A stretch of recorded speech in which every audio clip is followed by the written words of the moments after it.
اسلام کی تعلیم بڑی متوازن ہے. ایک طرف سوال کی مذمت ہے، مت اپنا دستے سوال دراز کرو کسی کے سامنے.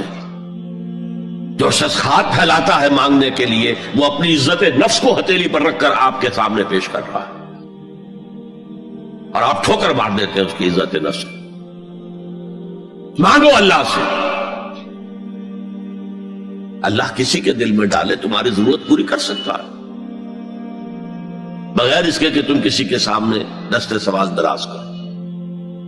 تو سخت مذمت ہے، اور خاص طور پر بیگری جو ایک انسٹیٹیوشن بن گیا ہے، ایک پیشہ بن گیا ہے، وہ تو اسلام کی تعلیمات کے منافی ہے. اور جس طرح کی ہم خیرات بانٹتے ہیں، 5 روپے کا نوٹ دے رہے ہیں مانگنے والوں کو مسجدوں کے باہر، سمجھ رہے ہم نے حاتم طائی کی خبر کو لات مار دی، حالانکہ حقیقت میں آپ انسٹیٹیوشن آف بیگری کو سپورٹ کر رہے ہیں. کسی ایک کو لے لو، آؤ چلو مجھے اپنا گھر دکھاؤ، مجھے بتاؤ تم واقعی اس قابل ہو یا نہیں ہو، اور پھر اس کی مدد کریں، لمسم کریں. پھر وہ 5 روپے نہیں ایسی دیں کہ وہ کچھ اپنے پاؤں پر کھڑا ہو سکے. میں نے 1 روپیہ نہیں کہا کہ 1 روپیہ تو اب کوئی شے نہیں رہی، لیکن یہ کہ 5 روپے کا نوٹ بھی آپ نے تقسیم کرنے شروع کر دیے، یہ کیا ہے؟ وَالسَّائِلِينَ وَفِي الرِّقَابِ. لیکن دوسری طرف سائل کو جھڑکنا نہیں ہے. اما السائل فلا تنہر، جھڑکو نہیں. اچھا بھائی نہیں، معاف کرو میرے پاس اس وقت آپ کی مدد کے لیے کچھ نہیں ہے، میں کچھ نہیں کر سکتا. تو ان دونوں کے درمیان اصل میں معاملہ ہونا چاہیے. بلکہ یہاں تک بھی فرمایا سائل کو ضرور دو، چاہے وہ گھوڑے پر سوار ہو کر تمہارے دروازے پہ آیا. کیا پتا اس کی واقعی الجھن کیا ہے.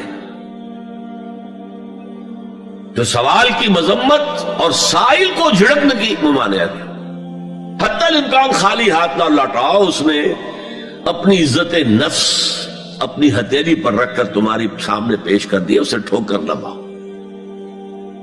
لیکن جیسا کہ میں نے عرض کیا، یہ انسٹیٹیوشن آف بیگری جو ہے یہ ایک علیحدہ شے ہے، بالکل اس کا اس سے کوئی تعلق نہ سمجھیے.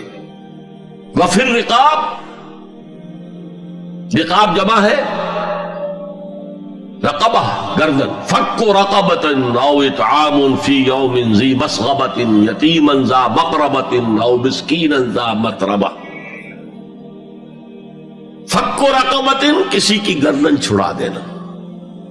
اس وقت سب سے بڑی ایپلیکیشن اس کی تھی غلاموں کو، کنیزوں کو اپنے پیسے سے خرید کر آزاد کر دینا. بہت بڑی نیکی، بہت بڑی نیکی. اور حضرت ابو بکر رضی اللہ تعالیٰ عنہ کے دفتر فضائل میں سب سے اونچا کام یہ ہے کہ جن غلاموں کو اور جن کنیزوں کو ستایا جا رہا تھا، their owners, their masters، ان کے آقا کو حق حاصل تھا، جو چاہے کریں ان کے ساتھ. قتل کرنے کوئی پوچھنے والا نہیں ہے. میں پہلے بھی عرض کر چکا ہوں، میری ملکیت ہے، جیسے میری بکری میری ملکیت ہے، میں نے اس کو ذبح کیا، گوشت کھا لیا، تم کون ہوتے ہو پوچھنے والے؟ میرا غلام تھا، میں نے قتل کر دیا، تم کون ہو پوچھنے والے؟ ان کو حضرت ابو بکر نے خرید کر آزاد کیا اور منہ مانگے دام دیے. حضرت بلال کے لیے امیہ ابن خلف نے اتنی بڑی رقم مانگی، حضرت ابو بکر نے کہا ٹھیک ہے لو. باپ نے کہا بھی ابو قحافہ نے، ابو بکر کو کوئی غلام خریدنا ہی تھا تو کوئی طاقتور آدمی جو کام آ سکے کہیں، اس کو خریدنا چاہیے. انہیں کیا پتا ابو بکر کس لیے خرید رہا اور کس کے لیے خرید رہا. آج کے دور میں اس کی اپلیکیشن ہوگی. کوئی شخص جو ہے اگر قرض میں اس طرح جکڑا جائے کہ لاکھ ہاتھ پاؤں مارے نکل نہیں سکتا، اس کو کوئی لمپ سم مدد دے کر اس قابل کیا جائے کہ وہ پھر اپنے پاؤں پر کھڑا ہو جائے. یہ نہیں کہ اسے آپ ہر مہینے کچھ رقم دیتے رہے مینٹیننس کے لیے، نہیں. اس سے تو وہ اسی پوزیشن میں رہے گا. یہ بعض مائنورٹی کمیونٹیز کے اندر یہ معاملہ موجود ہے. کوئی بھائی اگر گر گیا ہے کاروبار میں تو اس کی پھر ایسی مدد کی جائے کہ وہ پھر آپ کی صف میں آ کر کھڑا ہو جائے. Respectable members of your community وہ اس شکل میں پہنچ جائے. یہ بھی فک و رقبتن اس کی ذیل میں آج کل آئے گا. اب اس کے بعد آیا وَأَقَامَ الصَّلَاةَ وَآتَ الزَّكَاةَ. یہ دو کیا ہیں؟ یہ عبادات کی شکل میں دو ستون ہیں جو ان دو چیزوں کو سپورٹ کرتے ہیں جو اب تک بیان ہوئی ہیں. ایمان کو تازہ رکھنے کے لیے نماز قائم کرو. ہر نماز ایمان کی تجدید ہے. اقیم الصلاۃ لذکری، نماز قائم کرو میری یاد کے لیے. اپنا عہد اللہ کے ساتھ تازہ کرو. ایاک نعبد و ایاک نستعین، اے اللہ ہم تیری ہی بندگی کرتے ہیں اور کرتے رہیں گے، تجھ ہی سے مدد مانگتے ہیں اور مانگتے رہیں گے.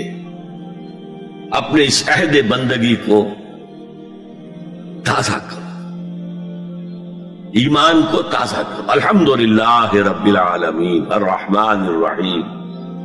ایمان باللہ تازہ ہوا نا. مالک یوم الدین، ایمان بالآخرہ تازہ ہو گیا نا.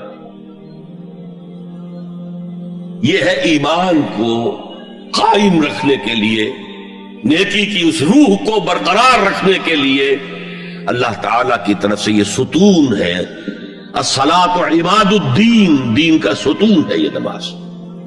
اس بحث میں اس کا مقصد کیا ہے وہ میں نے بیان کر دیا. بعد میں کیوں آ رہا ہے؟ لیکن اصل شے ہے ایمان، اور ایمان کو سپورٹ کرنے والا ستون ہے نماز. عملی نیکی میں اصل شے ہے ہمدردی، ہمدردی میں مال خرچ کرنا، اور اس کے لیے ستون ہے زکوٰۃ. کم سے کم یہ 2.5% تو نکالو. بوتل کا کارک تو کھل جائے، پھر اور بھی دو، اور بھی دو، اور بھی دو. یہ تو obligatory ہے، یہ تو فرض ہے، یہ تو لازم ہے. لیکن مقصد کیا ہے؟ اس کو جو سمجھ لیا بس یہی زکوٰۃ ہی ہمارے ذمے میں ہے، وہ بڑے مغالطے میں. حضور نے فرمایا صلی اللہ علیہ وسلم ان فی المال حقا سوى الزکوٰۃ. اے مسلمانوں یہ نہ سمجھنا کہ بس زکوٰۃ ادا کر دی تو تمہارے مال کا سارا حق ادا ہو گیا. ان فی المال حقا سوى الزکوٰۃ، تمہارے اموال میں حق ہے اللہ کا زکوٰۃ کے علاوہ بھی. اور پھر آپ نے یہ آیت پڑھی وَآتَ الْمَالَ عَلَىٰ حُبِّهِ ذَوِي الْقُرْبَىٰ وَالْيَتَامَىٰ وَالْمَسَاكِينَ وَابْنَ السَّبِيلِ وَالسَّائِلِينَ وَفِي الرِّقَابِ وَأَقَامَ الصَّلَاةَ وَآتَ الزَّكَاةَ. یہاں آتَ الزَّكَاةَ تو ہے ہی ہے، اس سے پہلے جو آ رہا ہے یہ سرپلس ہے، اس سے آگے کی بات ہے، یہ ایڈیشنل ہے. اسی لیے جب انفقوا انفقوا انفقوا انفقوا انفقوا کی جو تکرار ہوتی ہے قرآن مجید میں، تو ایک جگہ پھر سوال کیا صحابہ نے کتنا خرچ کرے حضور؟ فرمایا قل العفو، کہہ دو جو بھی ضرورت سے زائد دے ڈالو. Don't accumulate, don't retain any thing.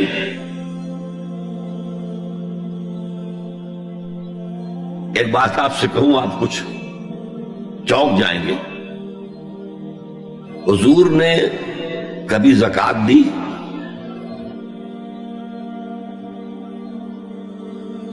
کبھی نصاب کے بقدر پیسہ آپ کے پاس جمع ہوا کہ آپ پر زکوٰۃ واجب ہوتی؟ کیسی عجیب بات ہے. ارکان دین میں سے ایک رکن سرے سے غائب. کبھی آپ نے مال رکھا ہی نہیں. حضور کا اسوہ ہم جانتے ہیں، مسواک کر لی ہے، پانچے جو ہے ٹخنے سے اوپر کر لیے ہیں، یہ اسوہ ہے. ہاں ہے، یہ بھی ہے، ٹھیک ہے، سنت ہے. اسوہ تو یہ ہے. اور صرف آپ کا نہیں، جنہیں ہم کہتے ہیں فقراء صحابہ، ابو ہریرہ، ابو ذر، سلمان فارسی، علی رضی اللہ تعالی عنہ اجمعین، یہ فقراء صحابہ میں سے تھے. کبھی کچھ نہیں رکھا اپنے پاس. میں نے بتایا تھا آپ کو شاید کہ حضرت علی کی جب شادی ہو رہی تھی حضرت فاطمہ سے کوئی مکان تھا ہی نہیں، کہاں لے کے جائیں؟ ایک انصاری نے ایک حجرہ دیا ہے اپنے مکان کا، اس میں حضرت فاطمہ ودا ہو کر گئی. He didn't have any home. ابو ذر وہ تو دوسری انتہا کو چلے گئے تھے. قانون یہی ہے، حلال سے کماؤ، اگر ایک حد سے آگے بڑھ جائے تو زکات دے دو، باقی تمہارے اختیار میں ہے، دینا چاہو دو، نہ دینا چاہو رکھو اپنے پاس. قانون اس سے زیادہ آپ کو پابند نہیں کرے گا.